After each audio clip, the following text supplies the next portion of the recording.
നിങ്ങളെ റിജക്ട് ചെയ്ത് പോയ ഒരു വ്യക്തി പിന്നീട് എപ്പോഴെങ്കിലും നിങ്ങളുടെ ലൈഫിലേക്ക് തിരികെ വന്നിട്ടുണ്ടോ?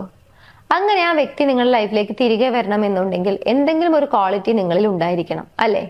ഇനി പറയാൻ പോകുന്ന 4 ക്വാളിറ്റീസ് ഉണ്ടെങ്കിൽ ഏതൊരു വ്യക്തിയാണെങ്കിലും നിങ്ങളിലേക്ക് തിരികെ വരും. ഒന്നാമത്തെ ക്വാളിറ്റിയാണ് നിങ്ങൾക്ക് ലെറ്റ് ഗോ ചെയ്യാൻ സാധിക്കണം എന്നുള്ളത്.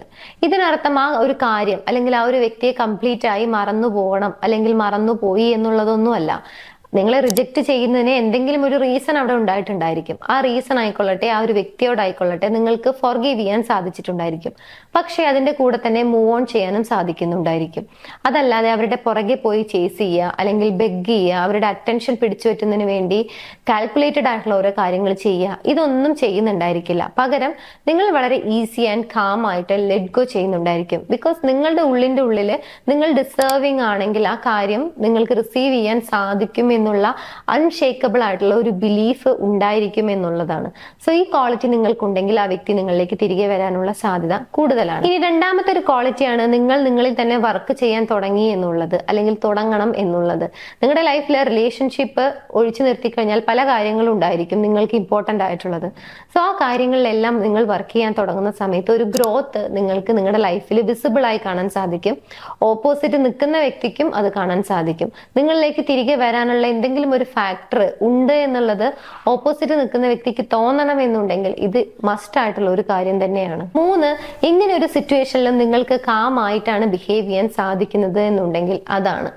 ഓപ്പോസിറ്റ് നിൽക്കുന്ന വ്യക്തിയെ ബ്ലെയിം ചെയ്യുക, അതല്ലെങ്കിൽ മാനിപ്പുലേറ്റീവ് ആയിട്ട് ഓരോ കാര്യങ്ങൾ ചെയ്യുക, അല്ലെങ്കിൽ ഒരുപാട് ഡ്രാമ പ്ലേ ചെയ്തുകൊണ്ട് അറ്റൻഷൻ പിടിച്ചു പറ്റുക, ഇത്തരത്തിലുള്ള യാതൊരുവിധ പ്രവൃത്തികളും നിങ്ങളുടെ ഭാഗത്തൊന്നും വരുന്നില്ല എന്നുണ്ടെങ്കിൽ പകരം വളരെ കാമായിട്ട് നിങ്ങളുടെ ലൈഫുമായിട്ട് നിങ്ങൾ മൂവ് ഓൺ ചെയ്തുകൊണ്ടിരിക്കുകയാണ്, അല്ലെങ്കിൽ നിങ്ങളുടെ ലൈഫിൽ നിങ്ങൾ വർക്ക് ചെയ്യാണ് എന്നുണ്ടെങ്കിൽ അതാണ് മെച്ചുവേർഡ് ആയിട്ട് നിങ്ങളുടെ ഭാഗത്തൊന്നും കാണാൻ സാധിക്കുന്ന മറ്റൊരു ക്വാളിറ്റി. ആൻഡ് ഫൈനലി, ആ വ്യക്തി ഇല്ലാതെ തന്നെ നിങ്ങൾക്ക് ഹാപ്പി ആകാൻ സാധിക്കുന്നുണ്ടെങ്കിൽ ഇതൊരിക്കലും പ്രിറ്റൻഡ് ചെയ്യരുത്. അതായത് ഞാൻ ഹാപ്പി ആണ് എന്നുള്ളത് ഓപ്പോസിറ്റ് നിൽക്കുന്ന വ്യക്തിയെ കാണിക്കുന്നതിന് വേണ്ടി നിങ്ങൾ ഹാപ്പി ആകരുത്.